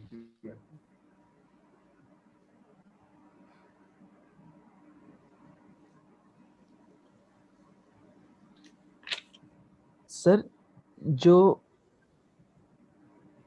हाँ जी, सर जो हमारी मिनिमम मेल्टिंग कर्व होती है सर, इसमें दो कर्व होती हैं सर, जैसे बी में सर दो बन रही हैं सर, ये हाँ हाँ। ब्लो की तरफ किस तरह यानी कि सर जाती है, ये टाइम वगैरह किस तरह हम देख सकते हैं कि कितना टाइम इसका होना चाहिए? वो होना तो सर कम से कम चाहिए बी पर, तो ए पर से ज्यादा होना चाहिए, लेकिन सर ये अगर हम देखें तो सर किस तरह यानी इसको डिफाइन करेंगे हम? मिनिमम मेल्ट से ना ब्लो की तरफ जब आप जा रहे हैं ना, मिनिमम मेल्ट से जब आप ब्लो की तरफ जाते हैं, जी इसका सर। मतलब ये है कि अब आपका जो करंट है ना वो मिनिमम मेल्ट तक नहीं रहा, बल्कि करंट बढ़ रहा है, ठीक सर। ठीक है। और अब यानी कि करंट बढ़ रहा है, और अब जो है आपकी जो ट्रिपिंग है ना वो होगी। यानी इसको मैं आपको दिखाता हूँ, जो पेज इसका 100 है ना, पहले तो ये जो शुरू में इसने ये वाला यू कैन सी के ये आपकी जो है वो फ्यूज की जो कर्व है, ये वाली, ये मैं अभी जो बना रहा था, यस सर। ठीक है। तो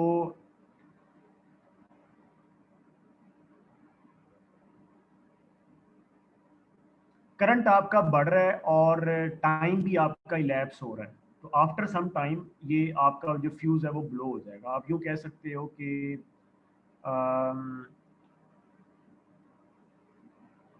इट डिपेंड्स कि आप मिनिमम मेल्ट पे कहाँ पे आए हो, ये भी तो बात है ना। अगर आप मिनिमम मेल्ट पे यहाँ पे आए हैं जहाँ ये एरो लगा हुआ है, लेट्स से इस पॉइंट पे आप मिनिमम मेल्ट पॉइंट पर आए हैं, तो अब यस सर। आपने टोटल क्लियरिंग की तरफ जाना है, ठीक है।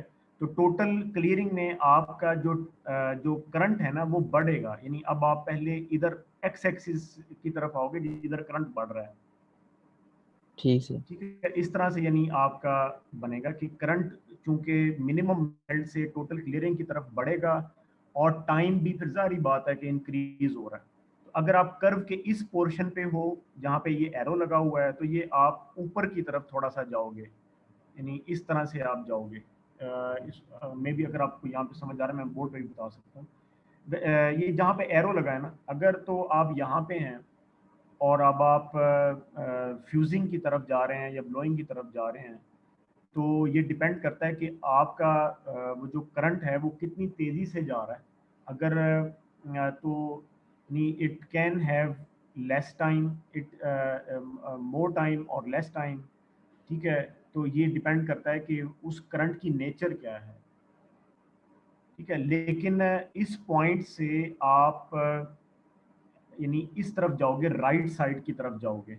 सबसे पहली बात तो ये है क्योंकि करंट बढ़ेगा लाजमी, यानी ये नहीं है कि मिनिमम मेल्ट के बाद आप ऊपर वर्टिकली चले जाओ, ऐसा नहीं है एक्चुअली, ठीक ठीक है। सर। यानी वर्टिकली नहीं आप जा सकते क्योंकि वर्टिकली अगर आप ऊपर चले गए, यानी मे भी यही कंफ्यूजन हो आपको कि अगर मिनिमम मेल्ट पे आप इस पॉइंट पे आए हैं और अब आप वर्टिकली अगर आप ऊपर चले गए, तो इसका मतलब ये है कि वो तो सेम करंट रहा, करंट की वैल्यू तो सेम रही। तो यानी इसका मतलब ये है कि करंट जो है वो मिनिमम मेल्ट के बाद भी आगे की तरफ जा रहा है, फॉल्ट क्लियरिंग की यानी की तरफ जा रहा है या ब्लोइंग की तरफ जा रहा है, तो करंट जो है ना वो बढ़ेगा, सही है। इस ये जो डॉट उसने ठीक शो सर। किए ना बीच में, इसका मकसद या मतलब बताने का यही है कि यहाँ से रेस्ट्रेन कंडीशन भी हो सकती है, यानी वापस भी आ सकता है मामला, या ब्लोइंग की तरफ भी चला जाएगा, ठीक है। ठीक सर। तो ये वो जो एलिमेंट या जो आपका करंट की नेचर है उस सर पर डिपेंड करता है। हाँ सर ब्लोइंग कंडीशन हमारे साथ जब आती है ना जब हमारा फॉल्ट क्लियरिंग की तरफ जाता है, हाँ जी। यानी कि सर फॉल्ट जो हमारा है बस वो क्लियर हो रहा है, अब फिर सर जब ब्लोइंग बस जब जाएगा जब हमारा करंट कम होना शुरू होगा। नहीं नहीं, फॉल्ट क्लियरिंग की तरफ उस वक्त जाएगा जब करंट ज्यादा होगा, मजीद ज्यादा होगा। एक तो वो करंट है ना जो मिनिमम मेल्ट पे आया आपके पास। देखें, मैं आपको एक बात बता, मिनिमम मेल्ट पे ना ब्लोइंग नहीं होती। अगर करंट मिनिमम मेल्ट तक ही रहा तो फिर ब्लोइंग हम क्यों करवाएंगे? फिर तो इसका मतलब ये है कि वो कंडीशन रिमूव हो गई, कोई भी कंडीशन आई थी वो वापस चली गई और करंट ठीक। आपका बैक हो गया है, करंट आपका बैक हो गया, यानी कि करंट कम हो गया। तो इसका मतलब यही है ना कि अगर उसने ब्लोइंग की तरफ जाना है तो आपका करंट ज्यादा होगा। यानी इसको आप ना एक स्केल से अगर समझें तो ये ऐसे है, अगर आप इसको एक स्केल से समझो ये ऐसे है कि ये आपका FLA है, फुल लोड करंट, ये आपका मिनिमम मेल्ट है, और ये आपका आर्किंग वो है, आर्किंग या ब्लोइंग वाला, एक्चुअली इस तरह से है। तो इसीलिए हम इसका 150% ले रहे हैं, इसका हम 150% ले रहे हैं, ठीक है। फुल लोड यानी जो कंटिन्यूअस इसको होल्ड करना चाहिए, ठीक सर। ठीक है। अच्छा आप समझ लें, अब ये 150% यहाँ तक आ गया, ठीक है। और ये आपकी ठीक सर। ये आपकी स्केल है, ये स्केल है आपकी, और इधर करंट बढ़ रहा है, इधर करंट बढ़ रहा है। पहले वो यस। 150% ऑफ FLA तक था, वहां तक नहीं रहा, कोई कंडीशन है जिसकी वजह से करंट अब इधर बढ़ रहा है, ठीक है। अब वो मिनिमम मेल्ट पे आ गया, ठीक है। अगर मैं टाइम का स्केल लूंगा तो जाहिर बात है वो फिर कर्व के ऊपर शो करते हैं हम। अब हम अगर सिर्फ एक ही स्केल लें करंट को समझने के लिए, तो आप ऐसे आएंगे, ऐसे, ठीक है, इस तरह से। अच्छा अब अगर ये कंडीशन यहीं से बैक हो जाती है तो ठीक है, नहीं तो फिर ये आर्किंग की तरफ जा रही है आगे, यानी अब ठीक। आपका जो फ्यूज है ना वो ब्लो हो जाएगा if the current would be on this curve. अगर वो इस कर्व पर आ गया, जिस कर्व पर ब्लोइंग होती है ना, तो फिर आप की ब्लोइंग होगी। ठीक हो ठीक है, गया तो सर। करंट तो बढ़ेगा। यानी अगर अब आप कर्व को देखें, जो दो ये कर्व्स थी इस तरह से, ये दो जो कर्व्स थी वो इधर शो कर रहा है, इधर कहीं शो कर रहा है कि लेट्स से अगर आपका मिनिमम मेल्ट पॉइंट ये वाला बना है, अब आप आर्किंग की तरफ कैसे जाएंगे? एक्चुअली IF के अगर इंक्रीज होंगे। आप हाँ यही मैं बता रहा, अगर आप वर्टिकली ऊपर चले जाते हैं, वर्टिकली, ठीक है, तो इसका मतलब ये है कि करंट उधर ही सस्टेन रहा है और उसने मिनिमम मेल्ट कंडीशन से आर्किंग वाली कंडीशन जो है ना वो बना दी है, वो वापस नहीं गया। ठीक है, तो या तो ये ठीक। बात होगी फिर, या तो ये बात होगी कि आपका जो करंट है वो उसकी अमाउंट सेम रही है, वो मिनिमम मेल्ट कर्व से उधर आर्किंग की तरफ चला गया। और दूसरी जो बात है जो मैंने भी बताई वो ये है कि मिनिमम मेल्ट से वो अब आर्किंग की तरफ जा रहा है।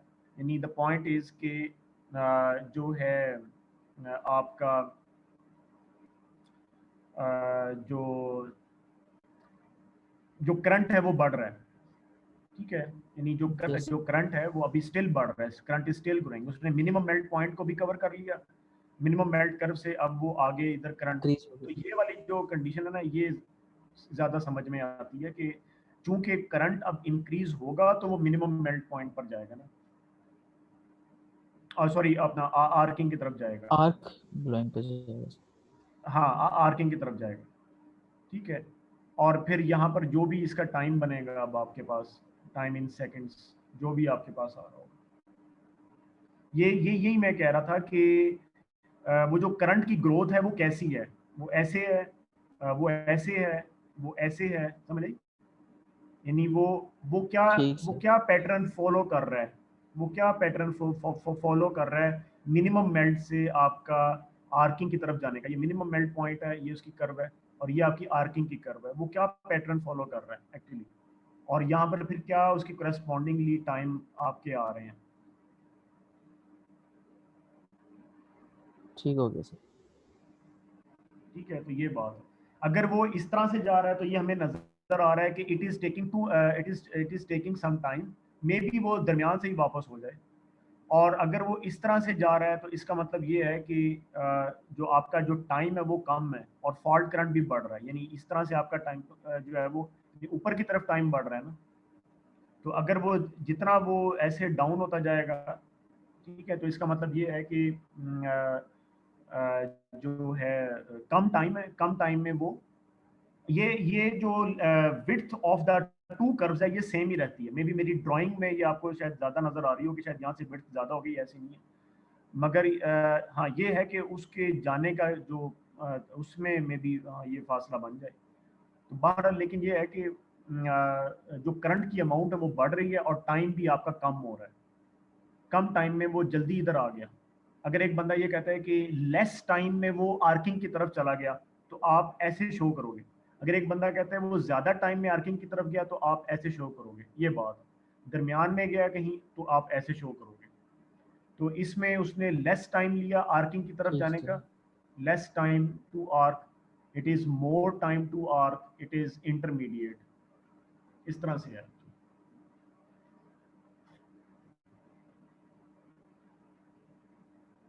और जो आपकी जो हॉट एंड जो कोल्ड कर्व्स हैं वो आपकी इसी के ऊपर आती हैं। यानी जो मिनिमम मेल्ट कर्व है उसी के आप दो हिस्से बना लेते हैं। ठीक है, और जो है आपका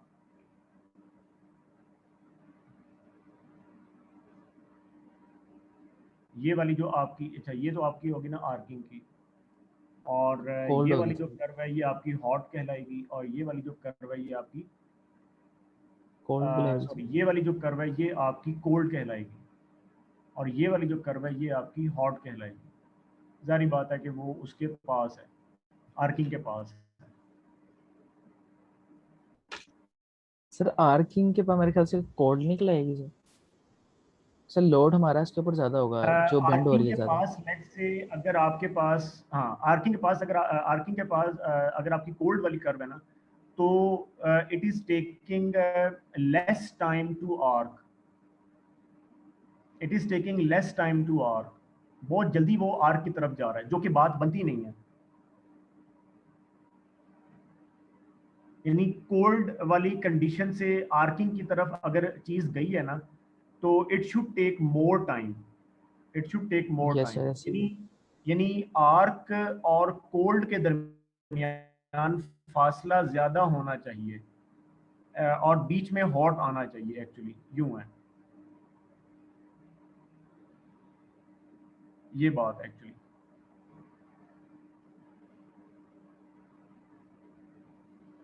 ठीक तो सर। समझ आई? Yes sir. हाँ जी, पता चला इसका, ये जो मैंने कोल्ड जी और सर। हॉट कर्व का बताया। Yes sir. ठीक है। अच्छा, इसमें जो आपकी असाइनमेंट है ना, ये सेल्फ एक्सप्लेनेटरी है, इसलिए मैंने इसका मिनिमम टाइम ही रख लिया। अगर कोई आपकी बात होगी तो मैं फिर भी बता सकता हूँ इसे। इसमें ये है कि यानी एक तो ये करनी है आपने ग्रुप में, ठीक है, 3 पर्सन्स का ग्रुप जो है ना वो बनेगा, जो ये असाइनमेंट है। और दूसरा ये है कि इसमें जो चीज़ें आपको अवेलेबल हैं तो दे शुड बी ओके, जो नहीं है वो जो अवेलेबल है वो उसके हिसाब से ले लो। ये अब आपने इसको खुद समझना है। If the voltage level is not given, आप देख सकते हो। वैसे तो मेरे नहीं ख्याल वोल्टेज लेवल की हमें ज़रूरत है, क्योंकि फॉल्ट डाटा दिया हुआ है, तो रिले का सेटिंग्स सिटी की और अपना फुल लोड करंट भी दिया हुआ है। अच्छा, लीजेंड भी बना हुआ है। ये वाली असाइनमेंट इसलिए अब दी क्योंकि इसमें फ्यूज़ भी आ रहा था एक्चुअली। तो ये है कि ये एक सिंगल लाइन डायग्राम दी हुई है, ये यूटिलिटी ग्रिड है, ये ट्रांसफार्मर है। तो आप कह सकते हो कि 132 टू 11 केवी की ये सिस्टम है, यानी primary side of the transformer is 132, secondary 11 केवी, अब यू कह सकते हो। अब आपके पास यहाँ पे 2 रिलेज हैं, रिले 1, रिले 2। सिमिलरली आपके पास 2 फ्यूजेज हैं, एक आपके पास बस 2 पे है, एक बस 3 पे है। और फ्यूज जो है ना, ये आपका मेन लाइन में नहीं लगा, ये बल्कि लेटरल्स में लगा हुआ है। लेटरल्स कहते हैं जो मेन लाइन से हट के होता है, यानी मेन लाइन तो ये जा रही है बस 2 से बस 3 तक, लेकिन बस 2 से जो आपने एक लोड लगाया हुआ है 80 एम्पेयर का, वहां पे आपने ये जो उसने ऐसे शो किया, ये फ्यूज है, ये उसने लीजेंड मतलब ये हमने दिखाया हुआ है कि ये फ्यूज है। और जो बॉक्स है उससे मुराद circuit breaker and relay both है। तो आपके पास 2 लोड्स हैं, 90 एम्पेयर का जो बस 3 पे है और 80 एम्पेयर का जो बस 2 पे है, और 2 ही फ्यूजेज हैं और 2 रिलेज हैं आपकी, यानी 2 रिलेज और 2 फ्यूजेज। इनकी आपने कोऑर्डिनेशन करनी है एक्चुअली, ठीक है। और कोऑर्डिनेशन टाइम आप 0.3 सेकेंड ले लें, ये मैंने बता दिया। अच्छा, the maximum unbalance load in the system is 20% of the nominal load. ये इसलिए बताया है कि यानी जो नॉमिनल यानी जैसे 90 एम्पेयर है, तो इसमें अनबैलेंसिंग कितनी हो सकती है, इस वाले पॉइंट को आप स्किप कर सकते हो, ठीक है। मतलब ये बाज़ इसलिए बताया जाता है कि जो नॉमिनल कंडीशन है, क्योंकि नॉमिनल कंडीशन का तो आपने बाज़ 2 टाइम्स लेना होता है ना, तो बंदा बाज़ ये भी कहता है कि ये 90 एम्पेयर फिक्स तो नहीं है, 90 एम्पेयर में भी तो जैसे टॉलरेंस लेवल नहीं होती, ये वो वाली बात है कि 90 एम्पेयर में भी तो अनबैलेंसिंग हो सकती है ना जी। तो ये वो चीज़ है, 20% अनबैलेंसिंग है। इसको अगर आप कंसीडर करना चाहते हैं कर लें, इसको स्किप करना चाहते हैं आप इसको स्किप भी कर सकते हैं। जस्ट 90 एम्पेयर या 80 एम्पेयर लोड का करंट आप ले सकते हैं, ठीक होगी बात। फिर आगे है 4 फेज ओवर करंट प्रोटेक्शन। अच्छा, ये हो गया। तो कोऑर्डिनेशन आपने करनी R1 एंड R2 की, और जो आपके फ्यूजेस हैं उनकी भी आपस में आपने जो है वो कोऑर्डिनेशन करनी है। नीचे मैंने लिखा हुआ है, release R1 and R2 must be coordinated with the fuses, ठीक है। अच्छा, इनकी जो कर्व्स हैं वो ये गिवन है, फ्यूज की कर्व भी गिवन है, ठीक है। ये देखो, मिनिमम मेल्ट टाइम और टोटल क्लियरिंग टाइम, इस तरह से। और जो है आपके पास रिले जो है, रिले का डाटा भी आपके पास गिवन है, ठीक है। इसको आप जूम करके आप इसको इजीली पढ़ सकते हो। अच्छा, जो सिटी है, सिटी का जो टेबल है वो आपने बुक का लेना है, जो चैप्टर नंबर 3 का है। ये मैंने यहाँ पे कहीं मेंशन किया हुआ है कि वो जो चैप्टर नंबर 3 में ये पॉइंट नंबर 2 पे मैं जी जी बिल्कुल, कि जो स्टैंडर्ड जो सिटी की जो रेशोज हैं वो होंगी जो आपकी टेबल में मेंशन है बुक के, ठीक है। तो इट्स नॉट दैट डिफिकल्ट, मतलब ये आई होप कि आप इजीली कर भी लोगे, लेकिन बहरहाल I need to have it in group of 3। Sir कब तक टाइम है? इसकी जो डेडलाइन है वो अप्रैल 14 है। Okay sir. मैं देख लूँ दिन बंद क्या रहे, लेकिन मिड ऑफ अप्रैल इसकी सर डेडलाइन है। एब्सोल्यूट मार्क्स ठीक है सर।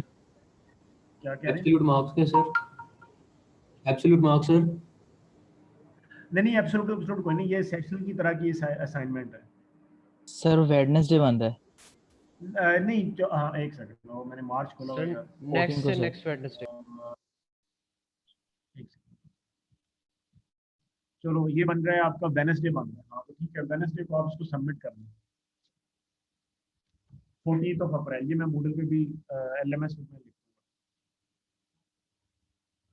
ठीक है। 2 हफ्ते से ज़्यादा नहीं होती है, तो इसलिए इसकी जो डेडलाइन है वो 14 अप्रैल, ठीक है। चलो ठीक है, फिर 5 बज रहे हैं, ये मैं ओके LMS पे अपलोड कर दूँगा।